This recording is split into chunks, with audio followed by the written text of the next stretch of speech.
안녕하세요. 오늘도 사연 튜브를 찾아주셔서 감사합니다. 오늘의 사연 시작하겠습니다. 안녕하세요. 저는 경기도에 살고 있는 여자입니다. 제가 사연을 보내는 이유는 임금님 귀는 당나귀 귀, 이런 전래동화 다들 한 번쯤 들어보신 적 있으시죠? 바로 그 임금님이 시모인데요. 최근 몇 주 동안 이 시모라는 여자 때문에 견디기 버거운 힘든 나날을 보냈던 저였어요. 이기주의자이자 남의 말은 죽어도 듣기 싫어하고 본인 말은 무조건 맞다는 논리, 딱 그런 사람이었습니다. 그래서 어디에 내놓아도 창피한 이야기이지만 이렇게 용기를 내서 저의 이야기를 살짝 내비쳐 보려고 합니다. 우선 제 소개를 해보자면 저는 예전부터 아이들을 참 좋아했어요. 명절 같은 때 저희 집이 큰 집이었어서 가족들이 모두 저희 집으로 모이곤 했었는데 그럴 때마다 놀러오는 친척 동생들도 살뜰히 챙기곤 했죠. 어른들도 저만 보면 미연이가 참 아이들을 좋아하네. 나중에 시집 잘 가겠어. 하시며 인정을 모두 다 할 정도였으니까요. 대학을 졸업하고 난 이후에도 이쪽으로 일을 해보면 어떨까 하는 친구들의 말에 유치원 선생님이라는 일을 접하게 되었는데요. 혼자 벌어 혼자 살기도 힘든 요즘 같은 시기에도 아이들이 네 선생님 하며 대답하는 모습을 보면 절로 힘이 나곤 했습니다. 부모님들도 그렇고 주변 사람들도 제 일에 회의감이 들지 않도록 항상 잘하고 있다고 응원을 해주고 존경해 주었어요. 그래서 단 한 번도 이런 일을 시작한 거에 대해서 후회를 해본 적이 없답니다. 물론 저라고 힘든 게 왜 없었겠어요. 스트레스를 받을 때는 술도 한잔하고 친구들이랑 시원하게 노래방도 가고 하면서 기분을 풀고 들어오곤 했죠. 친구들과 이야기를 하고 시원하게 스트레스를 풀다 보면 고된 하루가 다 녹아내리는 기분이 들기도 했어요. 그만큼 제가 많이 의지하는 친구들이기도 했죠. 저희가 함께 다니는 무리 중에서는 영업 일을 하고 있는 친구가 한 명 있었는데요. 그 친구가 어느 날 저에게 뜬금없는 이야기를 꺼내는 겁니다. 얘 미연아, 너 남자친구 사귄 지 얼마나 됐지? 내가 대학교 때 그 선배랑 시시하고 난 후로 스트레스 엄청 받았잖아. 그 이후로는 남자라고는 절대 못 믿는다. 에이, 그래도 이제 나이도 있고 우리가 언제까지 혼자 벌어 혼자 사니. 너도 좋은 사람 좀 만나보고 이제 그래라. 아유, 됐어. 남자는 무슨. 나 혼자 벌어먹기도 힘들어. 내가 좋은 선배 하나 있는데 소개시켜 줄까? 우리 매장에서 인물 좋기로 아주 소문이 났어. 돈도 잘 벌고 말이야. 영업적으로는 아주 도가 텄다니까. 마침 여자친구도 없다던데? 에이, 그런 사람이 왜 날 만나니? 됐어, 얘. 말은 그렇게 했지만 사실 저도 외로움을 느끼던 찰나였고 친구의 말처럼 제가 결혼 생각이 없는 것도 아니었기 때문에 언제 이런 기회가 생기겠나 싶어 더 나이 들기 전에 한번 만나보기로 했어요. 그렇게 남편과 인연을 맺게 되었죠. 사실 내색은 하지 않았지만 서로 나이가 찼고 결혼할 때가 되었다고 느끼던 찰나였기 때문에 실질적인 결혼 생활에 대해 이야기를 나누게 되었어요. 그러다가 남편의 가족들에 대한 이야기도 종종 듣게 되었죠. 사실 우리 아버지가 나 어릴 때 돌아가셨어. 나는 기억이 잘 안 나긴 하지만 그것 때문에 엄마가 나랑 여동생한테 많이 의지하곤 하셨지. 아, 어머님 혼자 오빠랑 아가씨까지 키워주신 거구나. 정말 힘드셨겠다. 요즘 세상에 그런 건 흠도 아니야. 걱정하지 마. 우리 부모님도 잘 이해해 주실 거야. 고마워, 미연아. 그런데 우리 엄마가 나랑 동생한테 많이 의지하셔서 결혼을 한다고 해도 엄마랑 동떨어진 생활을 하는 건 어려울 것 같아. 장남인 만큼 많이 챙겨드리고 싶기도 하고. 그래도 모시잔 이야기는 절대 안 할게.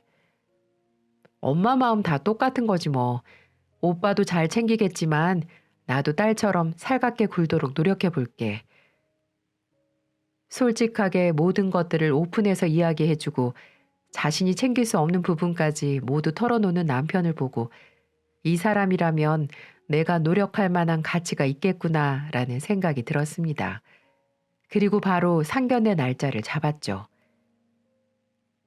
우리 현철이한테 이야기 많이 들었어요. 반가워요. 어머님, 말씀 편하게 해주세요. 이제 우리 식구가 될 사람이니 그렇게 하마. 유치원에서 근무한다고? 네, 어머님. 아이들을 제가 워낙 좋아해서요. 아이들 가르친다는 게 보통 일이 아닐 텐데 성격이 참 좋은가 보네. 우리 현철이가 신부감 하나는 잘 고른 것 같다. 시어머님의 첫인상은 온화하고 친절하셨어요. 아버지 없이 자란 그이가 그늘이 없어 보였던 게 시어머님의 사랑 덕분이구나라고 생각을 할 정도였죠. 그렇게 속전속결로 정신없는 나날을 보냈던 것 같아요. 하루라도 빠르게 이 사람과 행복한 신혼생활을 보내고 싶었죠. 그러던 어느 날 예비 시어머니 호출로 저와 오빠가 같이 상견례 이후 처음으로 시댁을 방문하게 되었습니다. 상견례 때는 너희 결혼 준비 너희가 알아서 한다곤 했지만 나는 아무것도 안 해줄 생각 없다.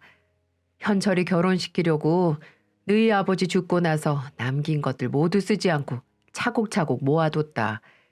현철이 회사 근처에 집 한 채 얻어줄 돈은 되니까 거기로 신혼집 잡아서 살거라. 나는 절대 합가할 생각 없으니까 그렇게 알고. 어머니, 이렇게까지 생각해 주실 줄 몰랐는데 정말 감사드려요. 저희 부모님께도 말씀드리고 혼수도 든든하게 준비할게요. 사실 저희 힘으로 시작하고 싶은 마음이 없는 건 아니었습니다. 하지만 현실이라는 게 참 벽이 높더군요. 회사 근처 경기 주요 지역 쪽으로 집을 얻으려고 하면 집값이 어마어마하고 그렇다고 멀리 가자니 각자 너무 직장과 멀어져서 출퇴근하기가 너무 힘들 것 같았죠. 저희가 가진 재산으로는 갈 수 있는 곳이 너무 적었고 신혼집에 혼수에 차까지 마련하려면 정말 빠듯했습니다. 그러던 와중 이렇게 반가운 소리를 들었으니 거기에다가 합가까지 생각도 없다고 하시니 얼마나 반가웠겠어요. 고민할 것도 없이 저희는 시어머니가 구해준 집에서 신혼생활을 하기로 했습니다. 그렇게 우리는 남들의 축복 속에 결혼을 하게 되었고 단란한 가정을 목표로 노력하기 시작했어요. 저의 첫 번째 목표는 최대한 애를 많이 낳는 거였습니다. 저는 외동딸로 자랐고 남편은 일찍 시아버님이 돌아가셔서 집안이 조용했기 때문에 우리는 시끌벅적한 가정을 꿈꿨어요. 현재 우리나라가 저출산이 문제라고 하지만 저는 개의치 않았습니다. 그래서 우리는 신혼 때부터 깨가 쏟아지게 노력을 했습니다. 그런데 어느 날이었어요. 갑자기 초인종 소리가 띵동 하고 울리더군요. 뭔가 느낌부터 쎄하긴 했어요. 그 시간이 밤 10시가 넘은 시간이었거든요. 그 시간에는 택배라든지 제가 알만한 사람이 올 시간이 아니었죠. 그래서 남편에게 먼저 물었습니다. 엥? 이 시간에 누구지? 혹시 올 사람 있나 여보? 모르겠네. 당신이 한번 나가봐. 나는 오늘 좀 피곤하네. 그래서 저는 옷을 주워 입고 현관문으로 향했습니다. 그리고 현관문에 비친 인터폰을 보고 놀라고 말았어요. 그 시간의 불청객은 바로 시어머니셨습니다. 어머, 어머니, 이 시간에 웬일이세요? 미리 연락하고 오시면 기다리고 있었을 텐데요. 아니다. 내가 우리 아들내미 집에 오는데 일일이 보고하면서 와야 되니? 갑작스럽게 방문을 한 어머니 때문에 저와 남편은 옷부터 갈아입어야만 했습니다. 남편도 그때서야 시어머니를 마중 나오기 시작했어요. 어머니, 갑자기 어쩐 일이세요? 미리 말씀해 주셨으면 제가 모시러 갔을 텐데요. 됐다.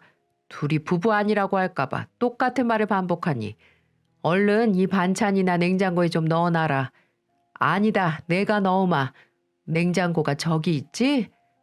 아니에요. 힘드신데 어머니 제가 할게요. 저는 이렇게 말을 했지만 어머니는 본인이 한다면서 기어코 냉장고 쪽으로 반찬을 들고 가셨습니다. 솔직히 제가 냉장고에 넣는다고 말한 이유가 있었어요. 그날따라 냉장고가 엉망이었거든요. 그래서 내일 되면 치워야지 생각하고 있었는데 어머니가 냉장고 문을 열면 분명 잔소리 하실 게 분명하다는 생각이 들어 제가 한다고 말씀드린 거였어요. 아이고 냉장고가 이게 뭐니? 이 치킨은 언제 먹고 여기에다 놔둔 거야? 이 먹다 남은 피자는 뭐고? 너네 밥은 안 먹고 이런 걸 지금껏 먹고 살았니? 너희 맞벌이 한다고 이렇게 아무 음식이나 먹고 그러는 거 아니야. 몸에도 안 좋고 한국 사람들은 밥을 잘 먹어야 체력도 좋고 일도 잘하는 건데 이게 뭐 하는 짓이니? 현철아, 네가 말해봐라. 에이 엄마, 이 사람도 바쁜데요. 그리고 지금 이 사람도 노력하고 있어요. 그러니까 너무 뭐라 하지 마세요. 엄마가 가끔 와서 이렇게 반찬 가져다 주시면 되죠. 어휴, 이럴까봐 내가 가지고 온 거야. 안 왔으면 어쩔 뻔했니? 참, 나 오늘 자고 간다. 예, 여사님. 저도 내일 쉬는 날이니까 눈치 보지 마시고 편하게 쉬세요, 엄마. 정말 헉 소리가 절로 나왔습니다. 갑자기 뜬금없이 휴무 전날 오셔서 제게 잔소리를 한 바가지를 하고서는 자고 가신다뇨. 바로 남편을 안방으로 호출했죠. 여보, 지금 뭐 하는 거야? 뭐가? 말도 없이 오셔서는 자고 가신다니. 당신 오랜만에 제대로 쉬는 거라서 내가 얼마나 기대한 줄 알면서 그런 말을 해? 아니, 그럼 어떡해. 이 시간에 다시 택시 타고 가시라고 해? 우리 먹으라고 반찬까지 가져다 주셨잖아. 아무리 그래도 그렇지. 지금 이게 뭐 하는 거야? 우리 엄마가 갑자기 들이닥쳤어도 당신 이해할 수 있어? 알겠어, 미연아. 정말 미안해. 내가 다시는 이런 일 절대 없도록 할게. 약속, 약속. 오늘 한 번만 봐주라. 손이 발이 되도록 싹싹 비는 남편 모습을 보며 그래, 밖에 있는 시어머니를 나가라고 내쫓을 수는 없는 노릇이니 오늘 밤만 지켜보자 하면서 그날 밤을 자는 둥 마는 둥 보냈습니다. 그리고 다음날 아침이 되었죠. 여보, 밥 먹어. 어머님, 식사하세요. 아침 시간이 원래 이렇게 늦니? 평소에는 현철이 출근 시간에 맞추는 거 맞지? 여자가 집에 있다고 너무 퍼져 자고 있으면 보기 안 좋다. 엉덩이만 커지고 몸만 옆으로 퍼져. 어머님, 이 사람은 아침 먹는 거 별로 안 좋아해서 각자 주스 먹거나 우유 마시고 나가요. 그래요, 엄마. 난 아침 먹으면 출근해서 배가 아프더라. 우유 한 잔이면 딱 좋아요. 그러니 너무 걱정하지 말아요. 남편은 이렇게 시어머니에게 말은 했지만 시어머님의 잔소리는 집에 가시기 전까지 끝날 기미가 보이지 않았습니다. 현철이는 옛날부터 장이 안 좋으니 양배추를 삶아서 된장하고 줘봐라. 평소에 버섯이나 고구마 같이 좋은 음식들도 맛있게 요리해서 자주 먹이고 우리 아들이 또 입맛이 까다로워서 맛이 없으면 먹지를 않아. 아, 그리고 현철이가 영업하느라 회식을 많이 하지? 그럴 때는 피를 맑게 해주는 미나리를 푸짐하게 넣고 매운탕 한번 끓여 먹여봐라. 해장에도 좋지만 건강에도 아주 으뜸이란다. 생선은 좋은 녀석으로 잡뼈 말고 통생선으로 넣어서 끓이고. 분명히 결혼 전에는 참 좋고 인자하신 분이었는데 결혼을 하고 나서 아들에 대한 집착이 도를 넘을 때가 있었고 그 아들을 제대로 보필하지 못한다는 생각이 들었는지 저에게 하는 행동 하나하나에 불만이 가득해 보였습니다. 생전 이런 취급을 받는 건 처음이었어요. 화가 잔뜩 났지만 그럴 때마다 남편이 제 편을 들어주면서 평소에 얼마나 잘해주는지 또 얼마나 내조를 잘하는 사람인지 술술 읊어주는 바람에 어머님 가시고 싹싹 빌게 하는 걸로 넘어가 주었죠. 그런데 남편이 제 편을 드는 모습이 너무 마음에 안 들었는지 그 이후로 시어머님의 선 넘는 행동은 계속되었습니다. 예, 아직은 애 낳을 생각하지 말거라. 너 일 그만두고 안 그래도 힘들 텐데 애까지 먹여 살리려면 우리 현철이 등골 휘지 않겠니? 그 시기에는 신혼집과 제가 다니는 유치원이 왕복 2시간 40분이나 걸려서 너무 힘이 들다 보니 전에 다니는 유치원은 그만두고 새로운 유치원을 알아보고 있는 중이었어요. 근데 그걸 어머님은 못마땅하셨나 봅니다. 그리고 우리 임신 계획까지 참견하시니 좀 너무하다는 생각이 들었어요. 저도 누군가에게는 소중한 자식인데 남편만 저렇게 일방적으로 힘들다고 하며 서운하게 말하니 저도 섭섭한 건 마찬가지였습니다. 어머님, 그건 제 남편이랑 저랑 알아서 할 일인 것 같아요. 임신 계획은 따로 이야기 안 하셨으면 좋겠어요. 참, 말꼬투리하고는 그럼 빨리 직장을 구하든가. 처음에는 어머니가 제게 말씀을 하시면 토를 달지 않았습니다. 하지만 시간이 점점 지나니 어머님에게는 남편만 보이고 저는 보이지 않아 보였어요. 그래서 스트레스를 주실 때마다 그래, 낯짝 두껍게 할 말은 다 하고 살자 하는 마인드로 그때그때 받아치려고 노력했고 그 효과가 나타나게 된 건지 그 이후로는 딱히 큰 사건이 있진 않았습니다. 그러다 보니 한때는 정말 평온한 상태를 유지했죠. 하지만 어느 순간 또 한 번의 불청객이 제게 찾아오면서 제 마음을 들쑤시기 시작했어요. 제가 아까 말했던 것처럼 남편에게는 여동생이 한 명 있었거든요. 상견례 때 잠깐 보고 제대로 만난 적도 이야기를 나눈 적도 없었던 사이였죠. 저희 아가씨, 그러니까 저희 신우는 시어머니와 함께 살고 있었지만 거의 매일을 놀러 다니느라고 얼굴을 자주 볼 일이 없었어요. 가끔 만날 때마다 눈치코치 없이 사람 속을 긁어댄 것 빼고는요. 신우가 하필 초등학교 선생님이었거든요. 여러분 믿기 힘드시죠? 천방지축에 놀기 좋아하고 화장은 얼마나 떡칠을 하는지 전 처음에는 초등학교 선생님이라고 믿기지 않았어요. 남편 말로는 학교 다닐 때는 공부만 하고 착실했는데 교대 합격하고 선생님이 되고부터는 그동안에 놀지 못했던 걸 한풀이하듯 놀기 시작했다고 하더군요. 자기 청춘을 이렇게 아깝게 버릴 수 없다면서 말이죠. 상견례 때만 해도 정말 경악을 금치 못했습니다. 글쎄 상견례 자리에 미니스커트를 입고 약속 시간보다 늦게 불쑥 등장을 한 겁니다. 아니 어느 누가 오빠의 상견례 자리에 그렇게 나타납니까? 그리고 상견례 주인공은 남편과 저인데 자신이 주인공인 마냥 어찌나 자기 자랑을 해대던지 정말 초등학교 아이들을 가르치는 사람이 맞나 싶은 생각이 들더군요.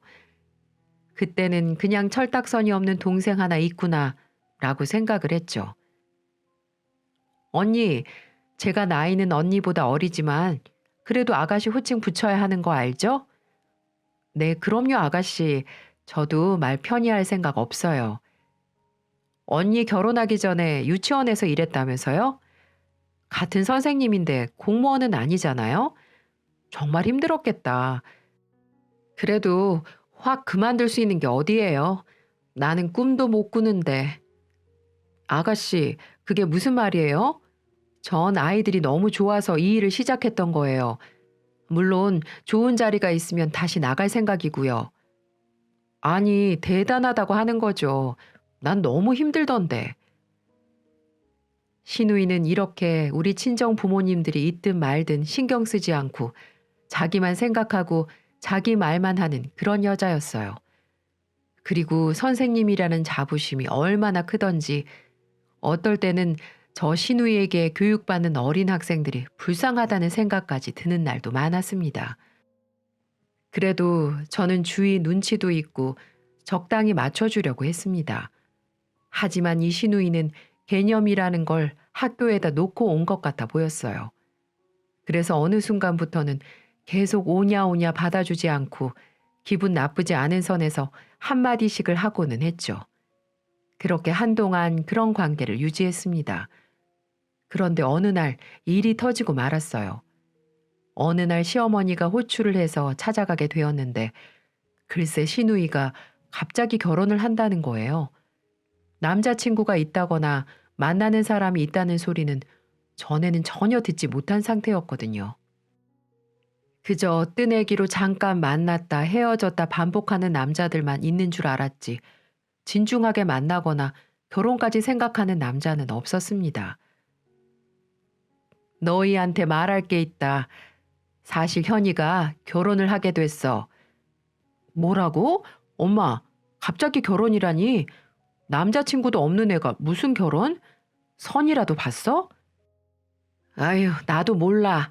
무슨 나이트에서 만난 남자라는데 애가 임신을 했다는데 어떻게 하니 그럼? 뭐? 임신?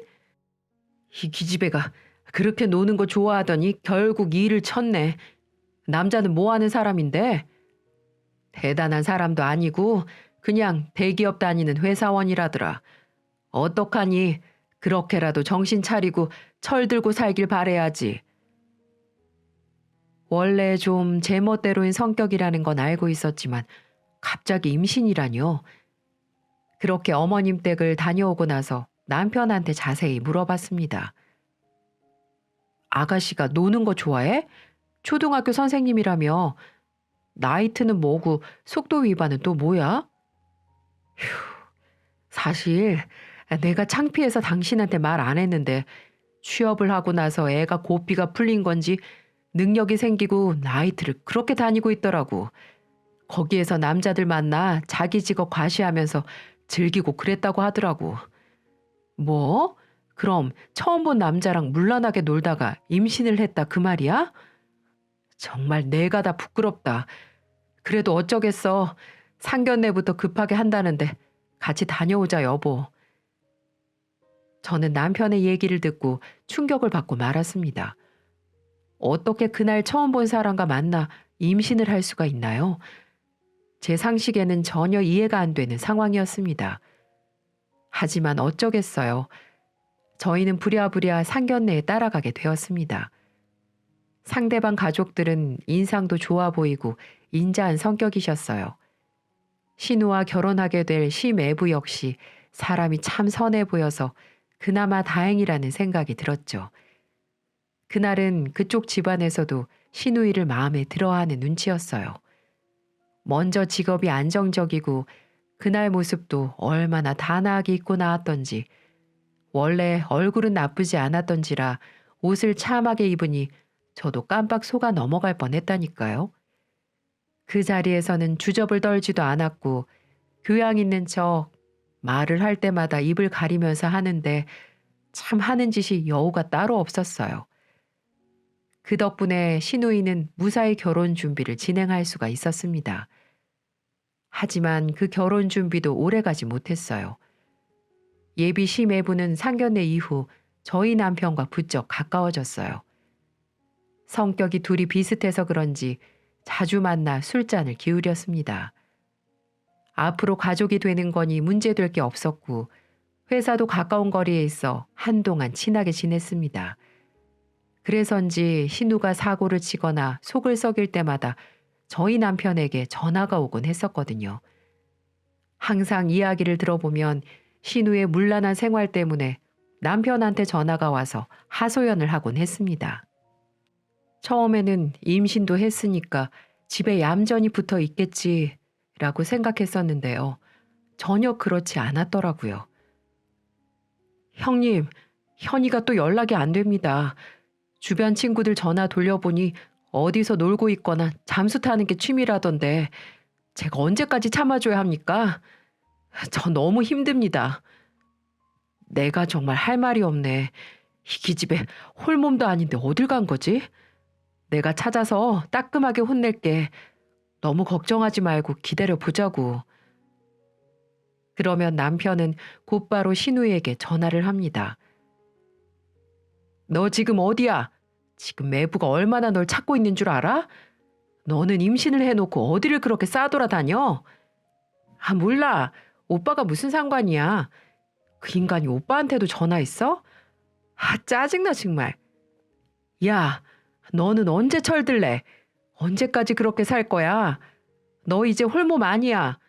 한 아이를 양육해야 하는 사람이라고. 잔소리 할 거면 끊어. 내가 알아서 한다고. 남편이 아무리 혼을 내보고 달래도 보고 했지만 달라지는 건 없었어요. 그러다가 저와도 사건이 생겼습니다. 시누이가 또 연락이 안 된다고 심외부가 연락이 왔길래 저는 시누이가 어디에 있다고 말해버렸어요. 시누이는 그때 피부 마사지를 받고 있었거든요. 심외부가 참 불쌍해 보이더라고요. 아니, 한 달만 있으면 결혼할 여자가 지 남편 될 사람을 저렇게 힘들게 하니 보기 너무 짠하더라고요. 그래서 어디에 있다고 말을 해버린 거였죠. 근데 그걸 알고는 불이 나게 저한테 전화가 온 겁니다. 언니가 뭔데 이 사람한테 제가 어디 있는지를 이야기하세요? 아가씨, 제발 철 좀 들어요. 뱃속의 아기는 무슨 죄가 있어서 그렇게 몸을 혹사시키세요. 아가씨 초등학교 선생님이잖아요. 아이가 불쌍하지도 않아요? 아, 참나. 언니가 뭔데 그런 말을 해요? 유치원에서 아르바이트나 했으면서 뭘 아냐고요? 제게 이렇게 말을 하면서 제 직업을 가지고 이제는 비하를 하는 겁니다. 저는 지금까지 참았던 게 폭발하고 말았어요. 뭐? 야, 신년이. 이게 아가씨라고 봐줬더니만 내가 손 윗사람이고 네 오빠 마누라야. 네가 뭔데 내 직업을 비하하고 말을 함부로 해? 한 번만 더 나한테 함부로 하면 홀몸이 아니고 뭐고 아주 끝을 볼 줄 알아. 알았어, 이년아? 저는 너무 화가 난 나머지 신우이에게 한풀이 하듯 질러버렸습니다. 남편이 전화를 빼앗아서 대신 혼내느라고 무마가 되었지만 신우이는 정말 막장 그 자체였고 이기주의의 고집불통 그 자체였습니다. 다시는 엮이고 싶지 않는 마음뿐이었죠. 그마저도 오빠가 되어서 버리지도 품지도 못하는 남편이 안쓰러워 보이기까지 할 지경이었어요. 그 일이 있고 난 후 정확히 2주쯤 지나고 나서 한 번도 연락이 없던 신우이에게 전화가 왔습니다. 또 무슨 추태를 부리려고 전화를 했나 받지 않았지만 계속해서 울리는 벨소리에 화딱지가 나서 전화를 받았습니다. 무슨 일이세요? 또 뭐 할 말이 남았어요? 언니, 그때는 제가 정말 죄송했어요. 제가 임신 중이라 예민했던 것도 있고 너무 철이 없었나 봐요. 갑자기 왜 그러시는 거예요? 사실 저 파혼 당하기 직전이에요.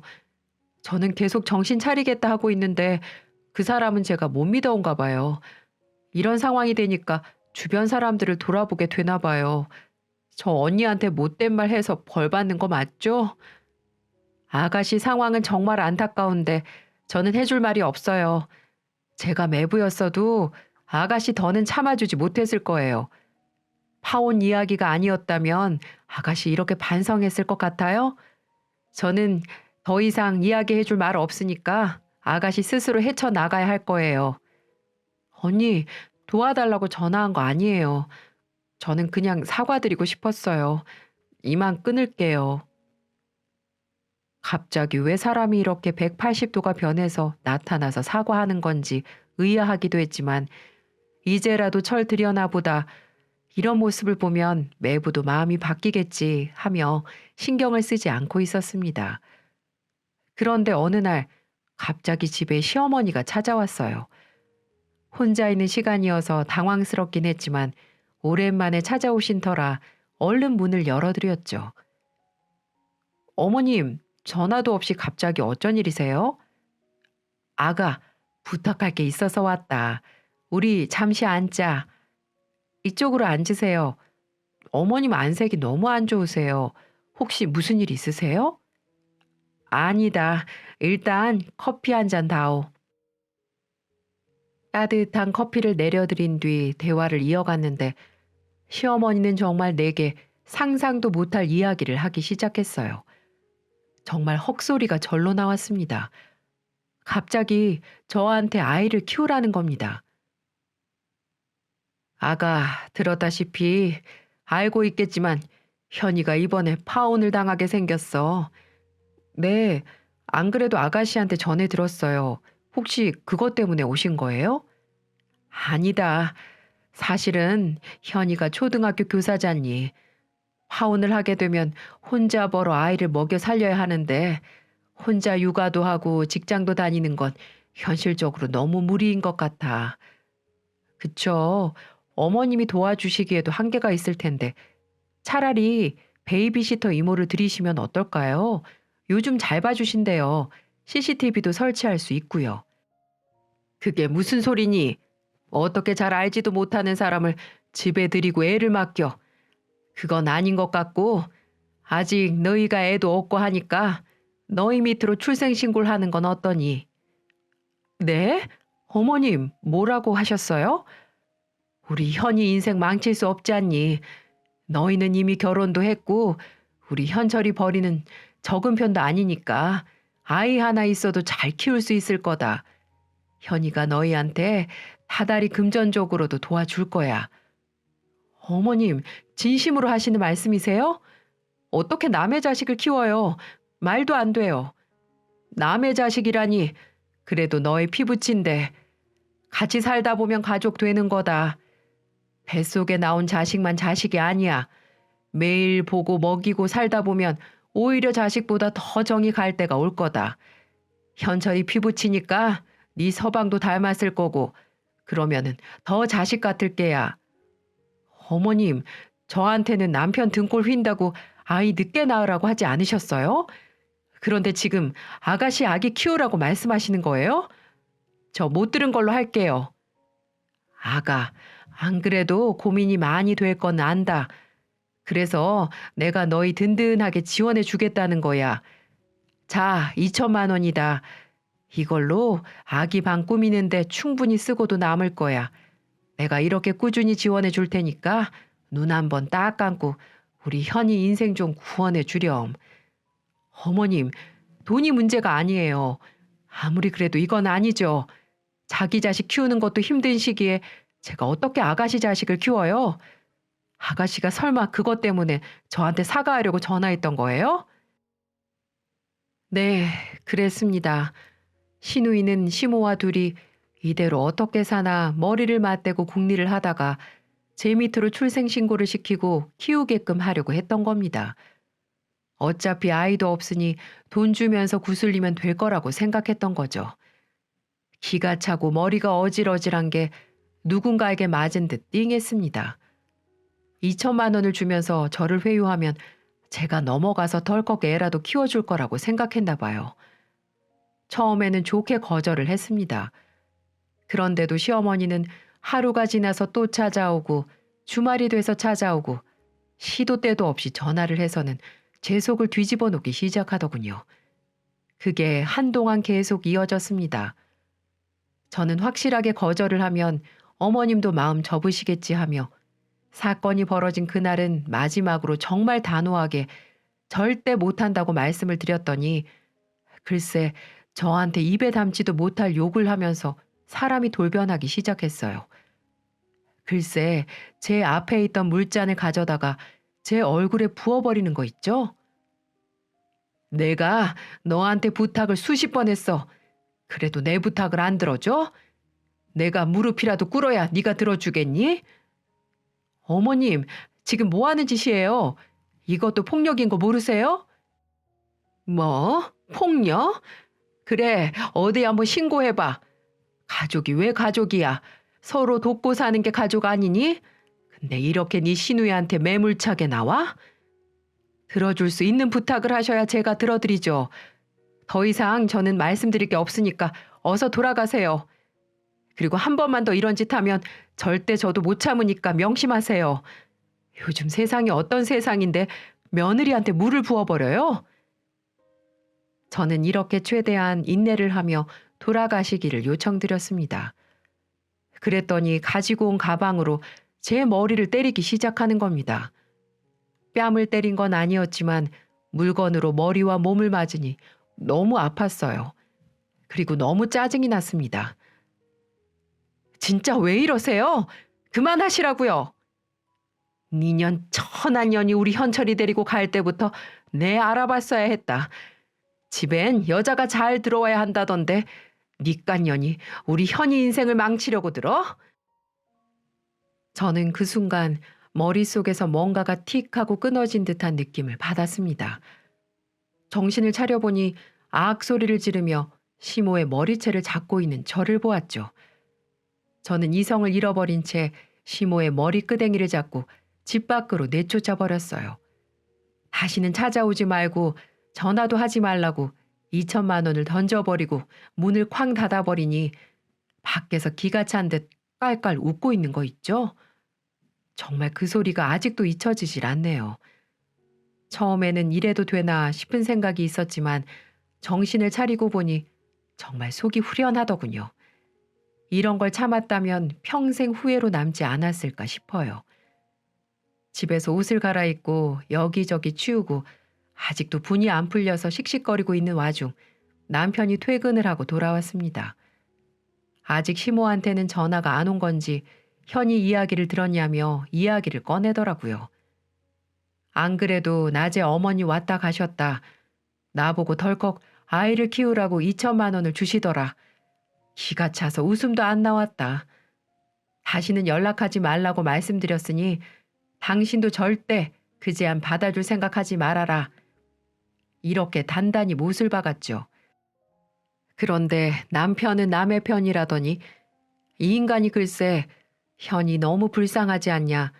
어차피 우리도 아이를 낳을 계획이 없던 것도 아니었고 출산의 고통 없이 아이를 가졌다고 생각하고 눈 한번 딱 감고 도와주는 건 어떻겠냐는 거예요. 당신도 알다시피 우리 엄마가 아빠 돌아가시고 나서 우리 남매에게 좀 애정이 깊어? 딸까지 이렇게 인생 망치는 걸 보면 우리 엄마 어떻게 살겠어. 아니 그건 아가씨가 책임질 일이지. 임신은 덜컥 아가씨가 해놓고 왜 애는 나보고 키우래? 난 절대 그럴 생각 없어. 당신 가족이었어도 그렇게 했을 거야? 당신 정말 너무한 거 아니야? 뭐? 지금 너무한 게 누군데 그래? 나 정말 헌신적으로 살았어.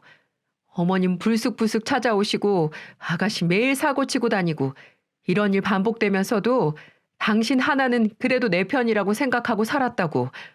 그런데 어쩜 이럴 수가 있어? 나도 우리 집 장남이고 소중한 현이 오빠야. 이렇게 인생이 뒤바뀔 수 있는 상황에서 내가 가만히 있게 생겼어? 그럼 당신이 가서 장남 노릇하면서 살아. 나랑 결혼을 왜 했어? 이후 논쟁이 오가며 서로 언성만 커져갔습니다. 저는 너무 화가 난 나머지 너도 머리채 잡혀 내쫓기고 싶으냐? 너네 엄마한테 아직 이야기 못 들었냐? 소리를 고래고래 질렀더니 남편은 갑자기 엄마 머리채를 잡았냐며 노발대발을 하더니 눈이 돌아서는 제 뺨을 올려치는 겁니다. 야, 감히 우리 엄마 머리채를 잡았다고? 미친 거 아니야? 너 그렇게 안 봤더니 이 애인은 눈꽃만큼도 없고 싸가지 없는 애였구나. 어른이 왜 어른이야? 우리가 존경하고 공경해야 되는 사람이 어른 아니야? 한 번만 더 우리 엄마한테 그런 짓거리 하면 오늘은 뺨 한 대지만 나중에는 더 심한 행동할 테니까 그렇게 알아. 정말 눈물이 핑 돌았어요. 도대체 제가 뭘 잘못했나요? 저는 참지 못하고 바로 112에 전화를 해서 신고를 했습니다. 이게 꿈인지 생시인지 얼굴은 너무 얼얼하고 눈에는 눈물이 핑 돌고 어지럽고 너무 무섭고 당황스럽더라고요. 내가 뭘 잘못했길래 다들 나만 가지고 이러는지 바로 경찰서에 가서 조사를 받고 저희 부모님도 한 걸음에 달려오셨습니다. 오셔서는 신서방 내가 이러라고 우리 미연이 시집 보낸 줄 아냐며 다시는 우리 미연이 만날 생각도 하지 말라고 하시면서 저를 데리고 가셨습니다. 애지중지 키웠던 딸이 사위에게 맞았으니 부모 마음은 어떻겠어요? 마음 같아서는 내가 그 집에서 왜 나와야 하나 생각이 들지만 시모가 사준 집에 다시 제 발로 들어가고 싶지 않았습니다. 법률사무소에서 상담도 받고 지금 이혼 소송을 하고 있는 중입니다. 경찰 조사 이력까지 남아 있어서 100이면 100 저에게 유리할 거라고 어딜 가도 말씀을 해주셔서 아주 빈틈없이 준비해서 대응하고 있어요. 그리고 시모가 제게 시누이의 아이를 제게 키우라고 했던 통화 내역, 문자, 카톡 등을 증거로 제시해서 시모에게도 위자료를 청구한 상태고요. 또 신우는 예비 심애부 때문에 골치 좀 아픈 상태더군요. 심애부는 본인이 어쩔 수 없이 파혼을 선언하긴 했지만 화가 잔뜩 나는 듯 보였습니다. 본인이 신우랑 결혼할 것을 철석같이 믿고 신혼집도 이미 계약을 한 상태였고 청첩장도 이미 지인들에게 돌리기 시작했나 보더라고요. 그런 와중에 글쎄 신우이는 남자들하고 주말에 강원도로 놀러가고 그랬나 보더라고요. 그래서 참지 못하고 예비 심애부가 파혼을 선언했던 거였습니다. 그래서 파혼 당하고 제게 자신의 아이를 호적에 넣어 키워달라는 거였어요. 참 어이가 없었습니다. 하지만 신우의 그 행동은 예비 심애부를 얕잡아 본 행동들이었죠. 예비 심애부는 신우가 다닌 해당 학교에 민원을 제기했나 보더라고요. 신우의 문란한 사생활, 평소에 하는 행동들, 파혼을 하게 된 이유들, 모든 걸 해당 학교에 보내버렸다고 했어요. 결국 한순간에 이미지가 안 좋아진 신우이는 임신을 이유로 학교에 육아 신청을 했다고 하더라고요. 학교가 사립학교라 아직 어떻게 처리될지는 알지 못한 상태라고 하더군요. 솔직히 제가 심해부 입장이었어도 정말 억울했을 것 같아요. 이제 결혼을 앞둔 여자가 그렇게 행동하면 어느 누가 좋아하겠어요? 아마 이제는 혼자 아이를 키우면서 세상이 얼마나 팍팍하고 미혼모로 사는 게 얼마나 힘이 드는지 뼈저리게 느끼게 될 겁니다. 남편은 이혼 소송 내내 제게 무릎을 꿇으며 용서를 빌었지만 전 절대 받아주지 않았어요. 한 번 손찌검하는 사람들은 분명 또 할 것이 분명하거든요. 그리고 가족들끼리 서로 도와가며 위해주는 건 좋지만 나의 희생을 강요하며 지 동생을 살리고 싶다는 말을 듣고 질려버렸기 때문이었죠. 제가 무슨 물건인가요? 지 맘대로 갖다가 이용하게요. 그리고 그 인간은 제 친구를 통해서 소문을 쫙 내놓은 덕분에 해당 영업점에서 눈치를 살살 보면서 다니는 중이라고 합니다. 와이프를 때려서 이혼당할 처지라고 다들 수군댄다고 하더군요. 생각만 해도 속이 뻥 뚫리는 기분입니다. 결국 그 누구도 이익을 본 사람은 없게 됐네요. 저도 이혼녀라는 꼬리표를 달게 되었고 남편도 마찬가지고요. 신우는 미혼모라는 타이틀을 갖게 되었고 예비 심애부도 파혼을 한 힘든 사람이 되겠죠. 무엇보다 가장 힘든 건 시모일 겁니다. 자식이 둘 있는데 아들은 이혼남에 딸은 앞으로 미혼모로 살아갈 테니까요. 사람 사는 거 다 거기서 거기라고 하지만 정말 저에게 이런 일이 일어날 줄은 꿈에도 상상하지 못했습니다. 지금은 친정집에서 어떻게 보면 개운하게 또 어떻게 보면 찝찝하게 하루하루를 보내고 있습니다. 주변에서는 힘들겠다, 걱정되겠다 이야기하지만 지금은 그저 모든 것들을 잊고 푹 쉬고 싶은 생각뿐이네요.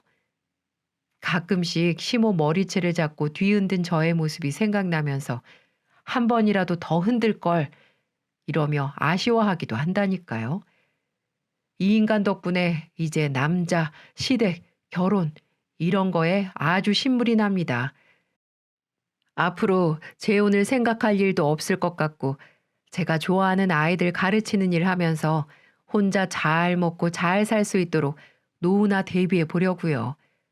하루빨리 소송이 마무리돼서 법적으로 빨리 남남이 되었으면 좋겠네요. 여러분들은 힘든 시기 없이 좋은 일들만 가득하시길 바라고 집안에서도 평화가 깃들기를 간절히 바라겠습니다. 지금까지 제 긴 이야기 들어주셔서 감사합니다.